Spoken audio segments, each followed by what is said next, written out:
All right, everybody, welcome back to the show. Thanks so much for being here with me today. I'm your host, Nolan Arrow. I hope you're all excited. War with Iran seems to be on the horizon.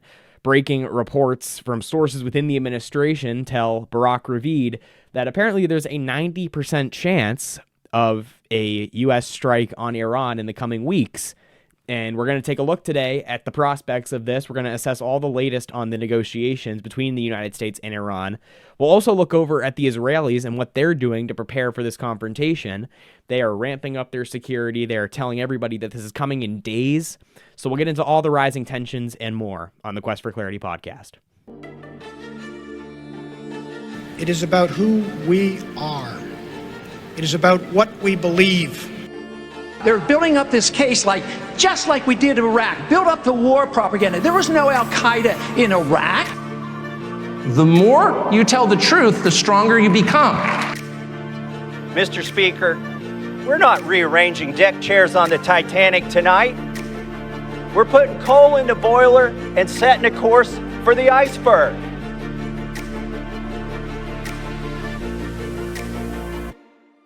Maybe we should improve the liberty of our own country before we seek to do so abroad. Some of us have paid attention to the fact that the expert class, including the foreign policy experts, lie all the time. The correct answer to this, of course, as it always is liberty.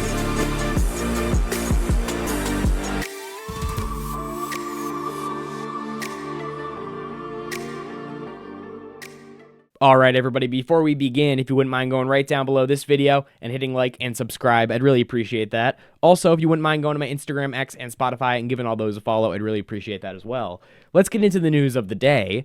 We're going to start here in a second by reading the antiwar.com article about all of this latest reporting, but just today, and today is Wednesday the 18th of February, we had major reports to Barak Ravid over at Axios from sources within the Trump administration, a Trump administration official, telling Barak Ravid at Axios that the Trump administration is really seriously considering a actual strike on Iran, and that strike will probably be bigger than the actual 12-day war that we saw last June. And they've been saying for days now that the United States, if they are to go ahead with a strike, will do so in a manner that's bigger than the 12-day war.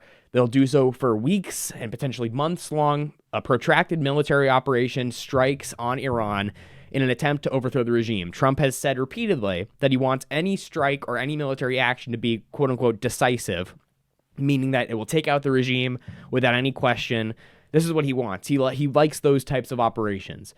Donald Trump, for his entire presidency, he has notoriously been against the quote-unquote forever wars, but he hasn't been against war.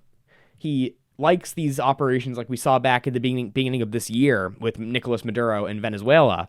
He likes these operations, these swift shows of force, or the swift showing of force, to take out a country's leader like we saw with al-Baghdadi, like we've seen all across the Middle East in the first Trump term, and we saw in Venezuela just last month. These are the things he likes to do. And it seems based on the reporting that is consistent with what we see here, where he is trying to get engaged in an Iranian strike that will take out the regime in some sort of a swift manner.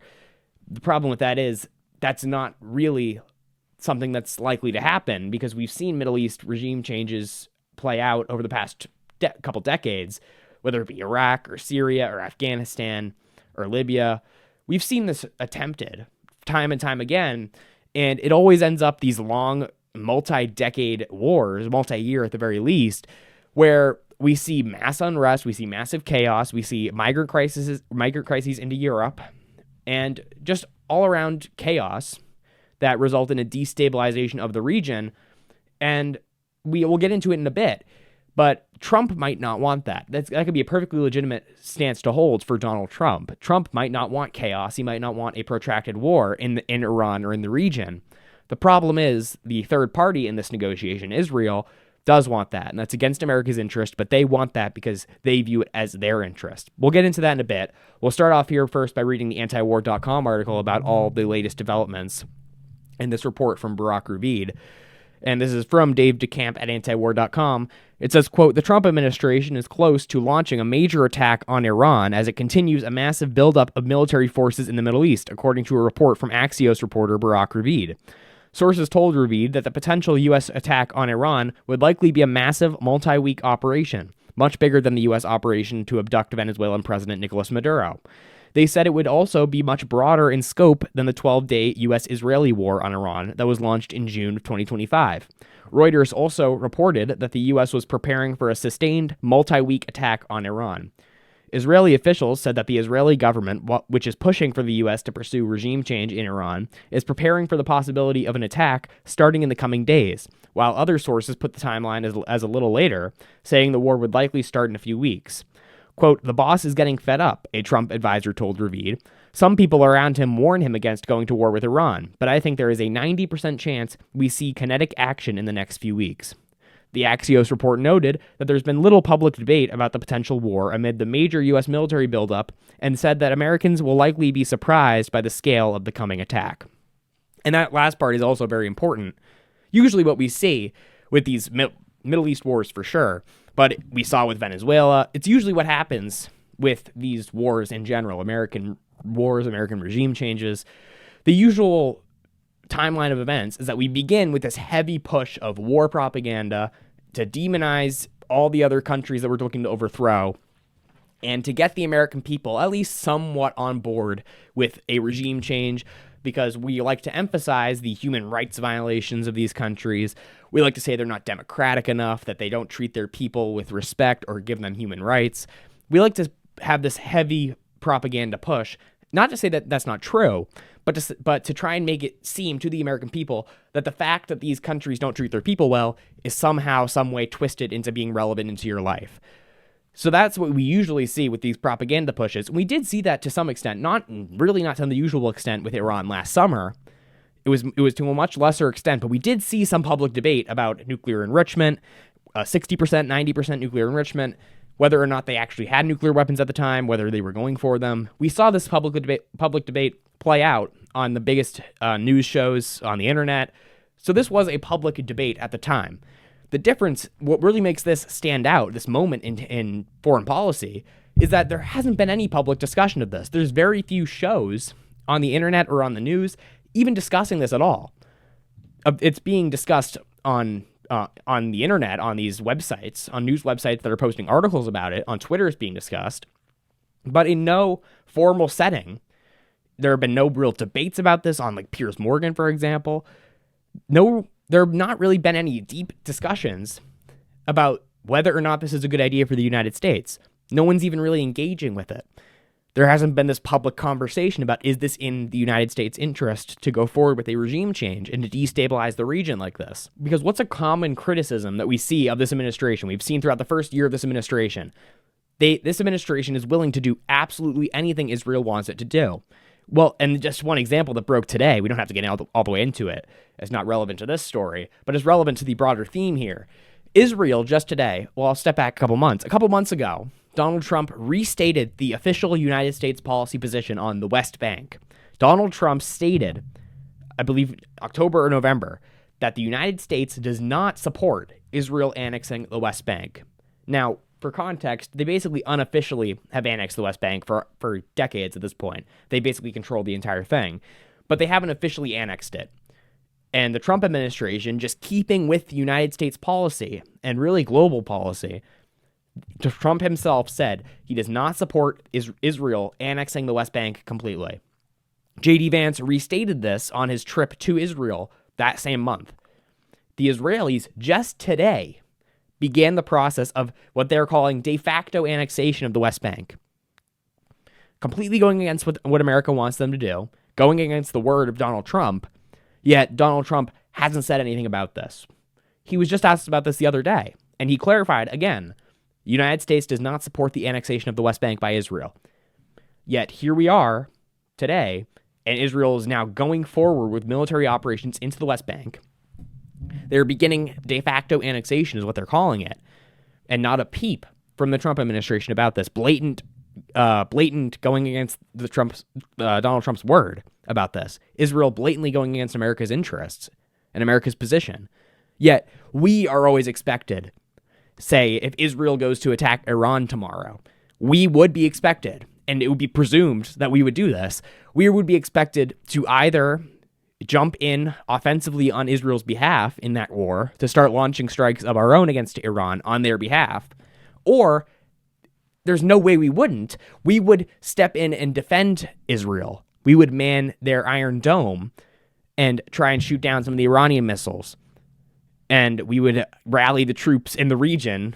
And the troops, I'm saying, I don't mean the actual U.S. troops. I mean the Saudis, the Jordanians. We would get the allies in the region to do the same. It's expected that America will mobilize whenever Israel needs it and do whatever Israel asks it to do in the region. Yet when America makes the simplest demand that we don't want you to annex the West Bank, they completely ignore it. Yet the checks keep coming every year, $3.8 billion a year, and $25 billion in military aid just for this Trump term. And the checks just continue to come. And there's never any check on what Israel's doing in the region, because they just get to do whatever they want with impunity. And the United States still holds up their end of the bargain here. It's a dysfunctional relationship, and that's what seems to be on full display here. And that's why I think the Trump administration is not reading the room. And there was reports, and this is a very similar conversation, there's reports that they're reaching out to influencers, specifically Tucker Carlson, Trump did, in the last couple days, to tell him to tone down the Israel rhetoric. Almost everybody in the new media, the podcast space, the internet space, is against what Israel is doing in Gaza, is against what Israel is doing in the region and dragging America into their wars. And the Trump administration, whether it's for ideological reasons, which it is for some of them, people like Huckabee, people like Mike Waltz, or Marco Rubio, or whether it's the fact that Miriam Adelson and the Israel lobby have funded the Trump administration and all of the members of the cabinet for their entire careers to the tune of billions of dollars in total. Whatever the reason is, this administration has been unwilling to adapt to the latest media landscape on this topic. And here we are again, like we were last year, in a position where we are on the verge of going to war blatantly on behalf of Israel, because this does not affect us at all. Iran having nuclear enrichment does not affect the United States in any substantial way. And it certainly doesn't affect the United States for Iran to have ballistic missiles or fund their proxies. That is an entirely Israeli problem. Hezbollah being activated in southern Lebanon is only a problem for Israel, who is trying to occupy southern Lebanon. The Houthis being activated in Yemen is only a problem for Israel, who is fighting the Houthis in Yemen.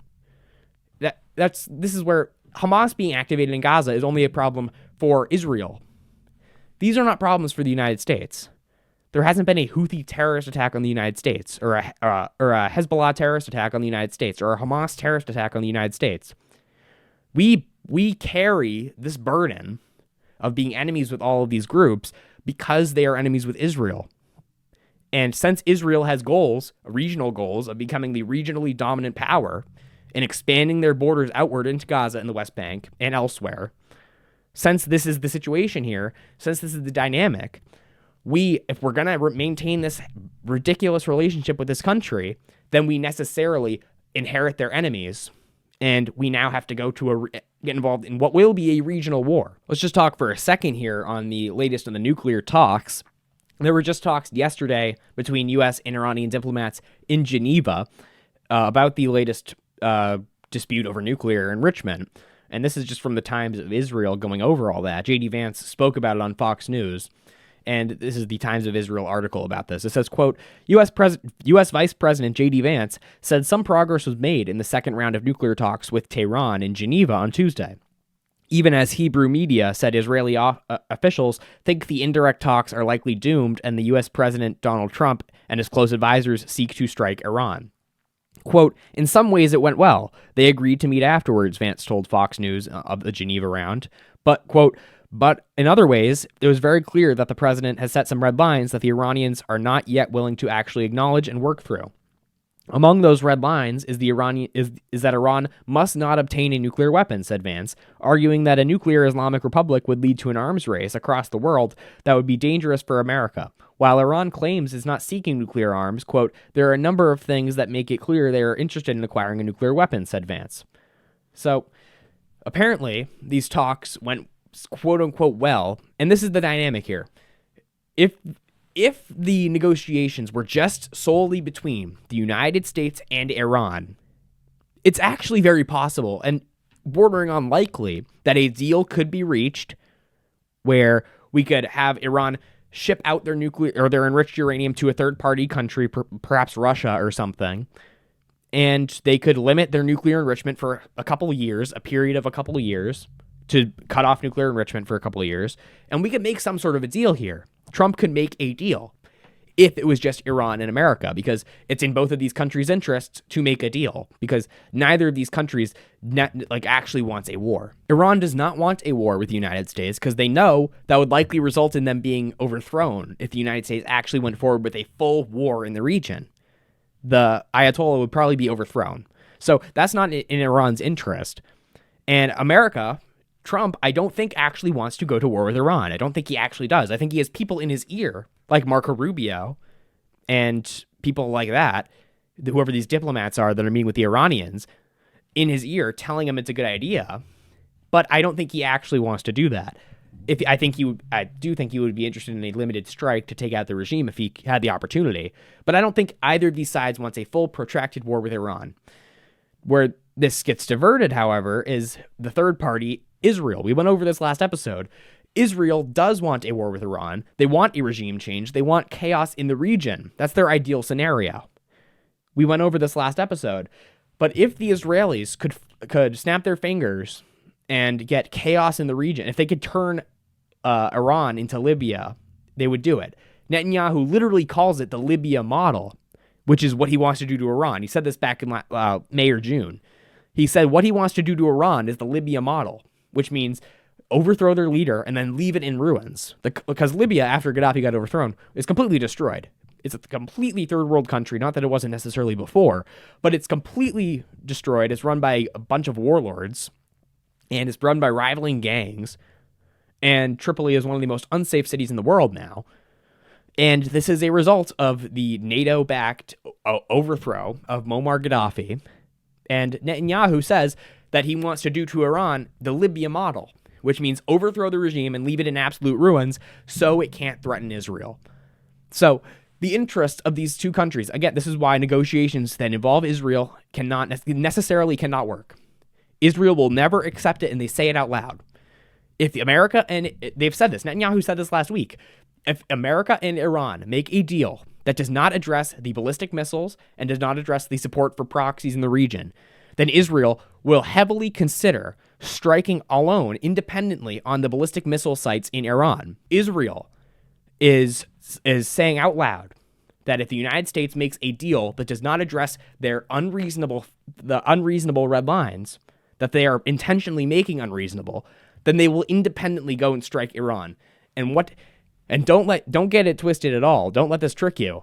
Israel is not expecting it to be independent. They may start the war independent of the United States, but no matter what, the United States will be involved in some way, whether that's offensively, which is not unlikely, or defensively, which is guaranteed. If Iran launches thousands of missiles, ballistic missiles at Israel, the United States has to go to Israel's defense.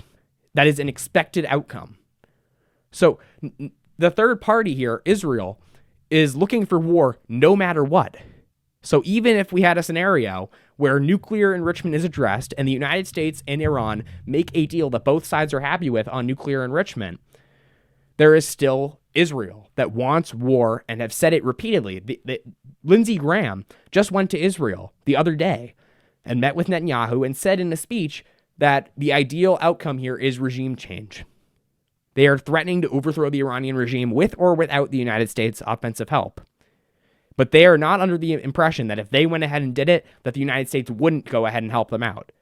They are perfectly convinced that if the United States, or rather, if Israel goes forward with a war, then in some way or another, the United States will get involved. Because if you think for a second that Israel is going to get involved in a war with Iran and the United States won't jump in and help, that's crazy. Of course they will. But again, whether offensively or defensively. And this is consistent with the reporting. CNN just reported the other day, I believe either earlier today or yesterday actually, that Netanyahu has held multiple closed-door meetings with his security teams and the IDF people in the last couple days, telling them to prepare for war. They just upped their security level in Israel to prepare for war. They are in the mindset, and all of their top military commanders are saying on Twitter, they are saying, we are preparing for war. We are expecting the United States to give us the green light very soon to strike Iran's ballistic missile facilities. They are saying it out loud.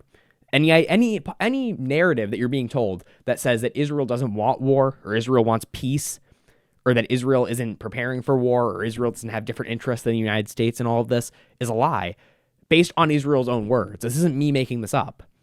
Israel's own military commanders, the top of their government, is hosting meetings discussing war plans for the coming days. They're literally saying it.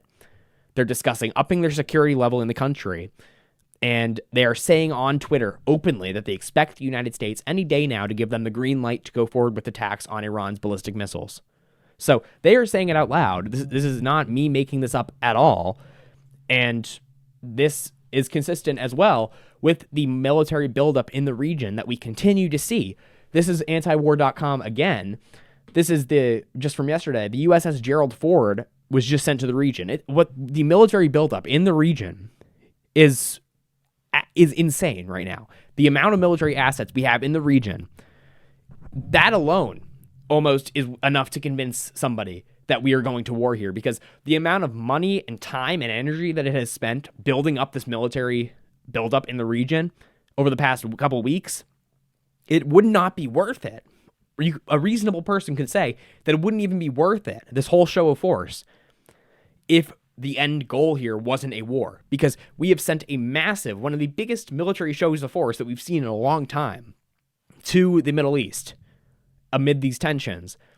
And if it's all for nothing, it's quite a waste of money and time to have this build up here if all of it's for nothing.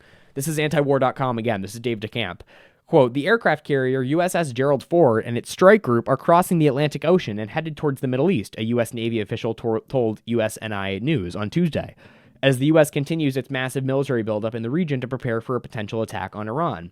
The Ford left the Caribbean after operating in the waters for several months as part of, quote, Operation Southern Spear, the U.S. military operation that has involved airstrikes on alleged drug-running boats from the U.S. attack on Venezuela to kidnap Nicolas Maduro.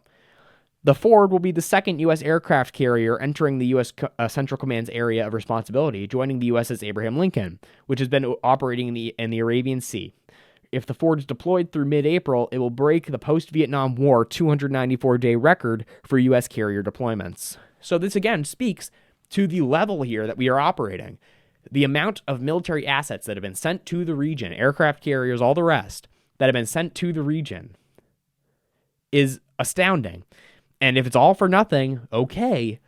But even if we're at the end of this, get out of this without a war, and we get out of it with a diplomatic solution, what a monumental waste of time and money and energy in making this military buildup here. So that's alone is one concern. But if it's all for nothing, it's almost an unthinkable waste of resources here. So it's hard to believe that this is for nothing. So that's where we stand right now with all the latest on this war. We did have a little breaking story, literally just before we started recording here, that it's not verified just beyond this one source. Tucker Carlson apparently was detained in Israel, according to him reporting to the Daily Mail. It says, quote, Tucker Carlson detained in Israel, journalist, quote, dragged into interrogation room as explosive interview sparks diplomatic firestorm. He went to Israel just today to meet with Mike Huckabee, the ambassador, the ridiculous ambassador to Israel from the United States. He went there to interview him, and apparently he didn't leave the airport. Apparently, according to this Daily Mail article, apparently he had to get the State Department to intervene in order to get him into the country. Apparently Israel wasn't letting him in the country. This is all just from the Daily Mail here, and this is from him telling the Daily Mail all of this, so who knows? But apparently Tucker Carlson was detained. His producers were taken to the back and asked questions. They had their passports revoked. Now, I've never been to Israel. I don't know how routine that is. I don't know if they were just not used to this, and it is routine. I don't know. We've seen the U.S. Embassy in Israel denied that he was detained. He said he was. This has caused a massive firestorm online. Who knows? I don't know. I have no knowledge of what the usual procedures are in Israel. I've just heard that it's very militarized. I've heard they have military at every corner and that it's very intense in the airport. So I actually don't know. I have no idea if he's just misrepresenting this. I don't know. But and the part that's not denied by the embassy is that he wasn't allowed in, which is what he says. He says he wasn't allowed in and that they had to call the State Department to intervene and get him into the country. So who knows? All I know is that I'm excited for that interview to come out with Mike Huckabee, because hopefully he does to Mike Huckabee what he did to Ted Cruz and just destroys credibility on this issue. Because Ted Cruz, if you don't recall, almost 6 or 8 months ago now, Tucker Carlson interviewed Ted Cruz and just obliterated him because Ted Cruz had no idea what he was talking about. So we'll see how this interview goes with Mike Huckabee. Hopefully it's good. But yeah, that's the latest. I just wanted to mention that here on the show because it'd be crazy not to at least mention it. This is the news story now of the afternoon. Tucker Carlson apparently detained in Israel. He has left Israel since, not arrested or anything, but he was apparently detained, taken to the back for questioning. I don't know. We'll see what happens if anything new comes of that. And that is where we'll end it off for today. Thank you guys so much for watching. Please be sure to go down below and hit like and subscribe. And please go to my Instagram, X, and Spotify and give all of those a follow. I'd really appreciate that. And I'll see you guys in the next episode. Have a good day. It is about who we are. It is about what we believe. They're building up this case just like we did in Iraq. Build up the war propaganda. There was no Al-Qaeda in Iraq. The more you tell the truth, the stronger you become. Mr. Speaker, we're not rearranging deck chairs on the Titanic tonight. We're putting coal in the boiler and setting a course for the iceberg.